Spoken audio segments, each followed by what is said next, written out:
Selamat pagi teman-teman, perkenalkan nama saya Triani, saya dari Prodi Ilmu Ekonomi dengan nomor induk mahasiswa 20-456-479-EK-22844. Di sini saya akan menjelaskan mengenai konsep optimisasi. Yang pertama, masalah optimisasi dalam pemodelan matematika digunakan untuk memaksimumkan atau meminimumkan suatu fungsi. Di sini saya memiliki tiga. Yang pertama yaitu ada kurva yang memiliki titik minimum.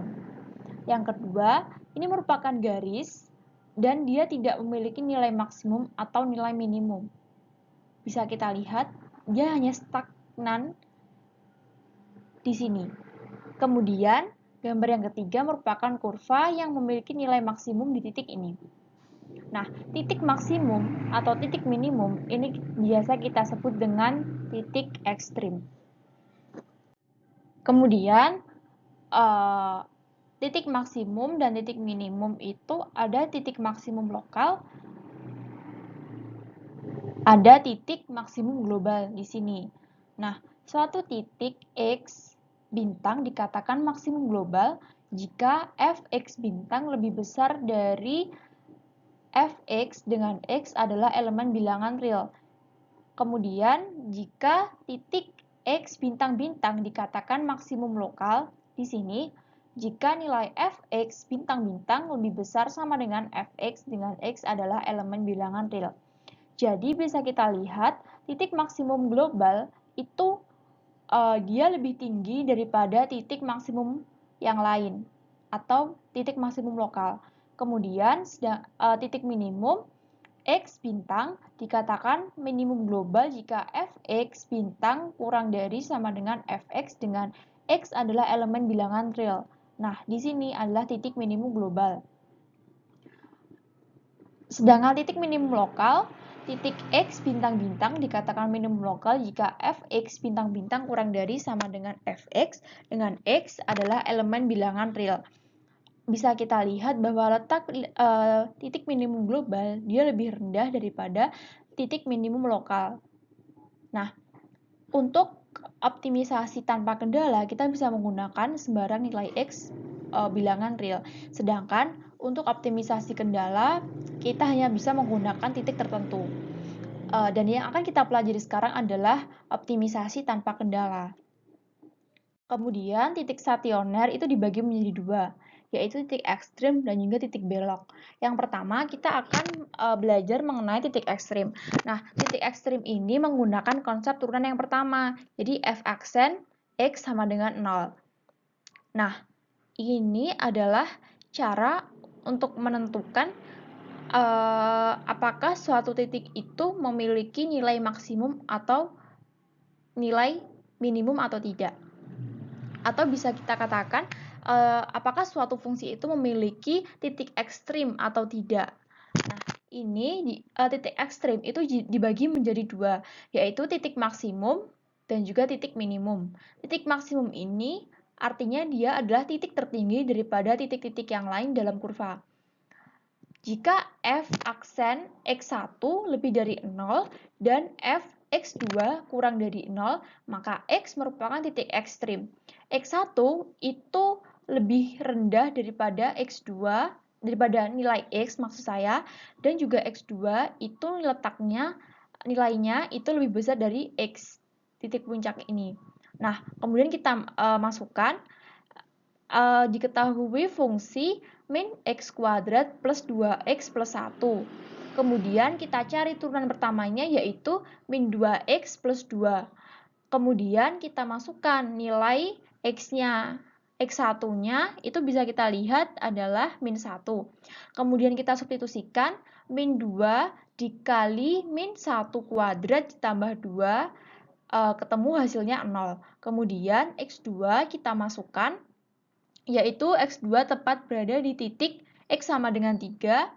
Kita masukkan min 3 kuadrat ditambah 2 hasilnya adalah min 16. Sudah terbukti bahwa hasilnya itu 0 dan Fx2-nya kurang dari 0. Berarti fungsi min x kuadrat plus 2x plus 1 ini memiliki titik ekstrim.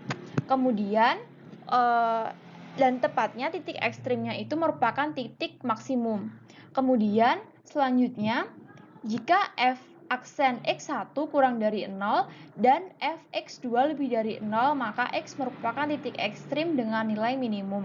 Nah, kita bisa lihat apabila ada suatu fungsi x kuadrat plus 2x plus 1, kita pilih di sini adalah x atau titik minimumnya.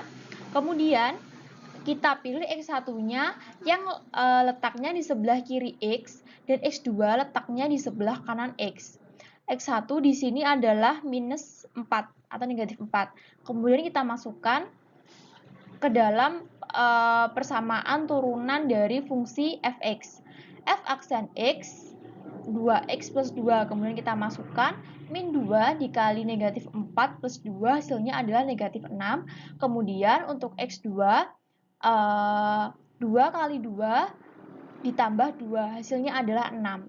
Berarti terbukti bahwa f aksen x1 kurang dari 0, ya ini negatif 6 kurang dari 0, dan juga untuk fx2-nya lebih dari 0.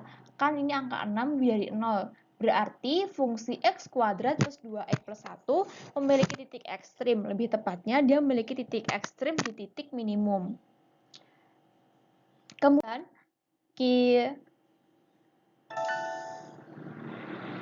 kita bisa kemudian yang kedua adalah titik belok. Nah, titik belok merupakan titik terjadinya perubahan bentuk kurva. Nah, ini menggunakan konsep turunan kedua. Kita bisa lihat yang pertama, ini mula-mula titik maksimum, kemudian turun, berubah menjadi titik minimum di sini. Nah, titik terjadinya perubahan bentuk kurva ini yang dinamakan titik belok. Nah, ini cara untuk mengetahui di mana letak titik belok suatu fungsi itu bisa kita cari dengan menyamadengankan 0 turunan kedua dari suatu fungsi. Misalnya, diketahui suatu fungsi x pangkat 3 plus 6x kuadrat plus 9x plus 6. Kemudian, kita turunkan menjadi 3x kuadrat plus 12x plus 9. Kemudian, ini kita turunkan lagi menjadi 6x plus 12. Jadi, diturunkannya itu 2 kali. Kemudian, kita sama dengankan 0. 6x plus 12 sama dengan 0. 6x sama dengan negatif 12. X sama dengan negatif 12 per 6, ketemu x-nya negatif 2. Kemudian negatif 2 ini kita masukkan lagi ke dalam persamaan. Nanti akan ketemu hasilnya Y4. Sehingga titik beloknya berada di titik negatif 2,4. Negatif 2,4. Jadi di sini ada titik belok. Kemudian, kalau cara sebelumnya itu untuk menentukan titik belok itu ada di sebelah mana, sedangkan yang ini untuk mencari apakah suatu fungsi itu memiliki titik belok atau tidak. Suatu fungsi itu memiliki titik belok atau tidak itu ada dua kemungkinan. Yang pertama, jika f aksen x1 lebih dari 0 dan f aksen x2 kurang dari 0, atau jika f aksen x1 kurang dari 0 dan f aksen x2 lebih dari 0. Nah, ini bisa kita peroleh, ini persamaannya seperti yang tadi. Kemudian kita ambil satu titik x1 di titik negatif 4. Kemudian kita masukkan ke dalam persamaan turunan kedua, itu ketemu hasilnya adalah negatif 12. Kemudian titik x2 kita ambil di sebelah kanan titik belok. Jadi di sebelah sini kita ambil sembarang titik, yaitu di titik x sama dengan 0. Kemudian kita masukkan ke persamaan ini, ketemu hasilnya adalah 12. Sehingga ini terbukti bahwa f aksen x1 kurang dari 0 ini negatif 12 kurang dari 0 dan 12 lebih dari 0. Berarti titik atau fungsi Y sama dengan X pangkat 3 plus 6X kuadrat plus 9X plus 6 ini merupakan atau memiliki titik belok. Seperti itu. Nah, bagaimana aplikasinya dalam ekonomi? Diketahui Triani adalah seorang mahasiswa di UGM dan diberi uang saku orang tuanya sebesar 1 juta yang akan digunakan untuk membeli 2 barang, yaitu buku dan makanan. Fungsi utilitas atau kepuasan Triani adalah U sama dengan X pangkat 0,2 Y 0,8. Harga satu buah buku 20.000 dan harga satu porsi makanan adalah 8.000. Nah, berapa jumlah makanan dan buku yang dapat dibeli Triani agar kepuasannya bisa maksimum? Bisa kita lihat, diketahui fungsi U, harga barang X, harga barang Y, dan I merupakan anggaran atau pendapatan yang dimiliki Triani. Yang ditanya adalah berapa jumlah X dan Y. Syarat kepuasan optimum dua jenis barang itu ada dua. Yang pertama, marginal utilitas barang X per marginal utilitas barang Y harus sama dengan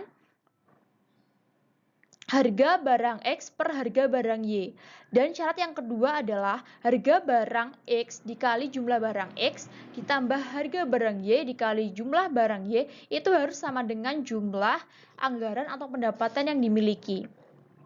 Kemudian kita hitung dahulu nilai marginal utility dari X.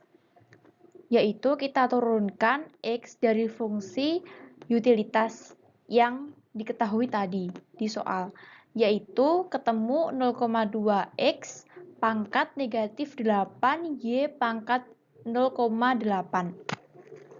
Kemudian kita hitung nilai marginal utility dari Y.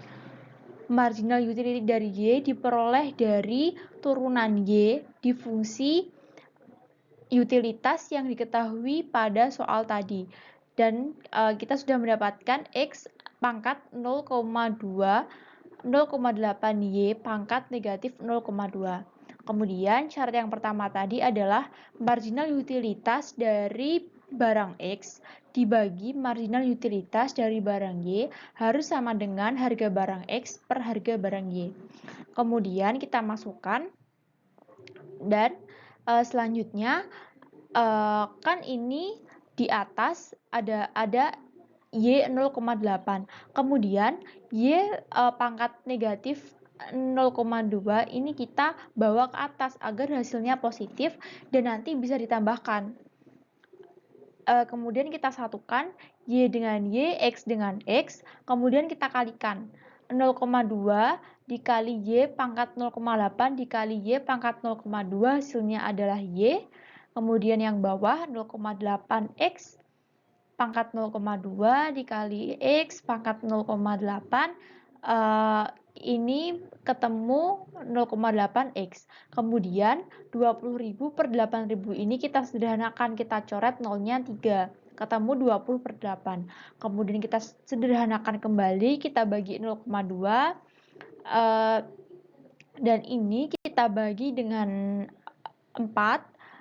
Sederhana menjadi Y per 4X sama dengan 5 per 2. Kemudian kita kalikan silang dan ketemu hasilnya Y sama dengan 10X. Kemudian syarat yang kedua adalah harga barang X dikali jumlah barang X ditambah harga barang Y dikali jumlah barang Y harus sama dengan jumlah anggarannya. Kemudian harga barang X tadi adalah 20.000 dikali X ditambah tadi sudah kita hitung bahwa Y sama dengan 10X. Kemudian kita kalikan dengan harganya. Kemudian ketemu 20.000X ditambah 80.000X sama dengan 1 juta. Ditambah 100.000X sama dengan 1 juta. Ketemu X sama dengan 10. Dan Y sama dengan 10X. 10 kali 10 sama dengan 100. Jadi, jadi kita bisa menemukan X-nya adalah 10 dan Y-nya adalah 100. Tadi X adalah buku dan Y adalah makanan. Jadi kesimpulannya Triani harus membeli 10 buku dan 100 porsi makanan dalam 1 bulan agar kepuasannya optimum. Nah, begitu teman-teman. Demikian yang dapat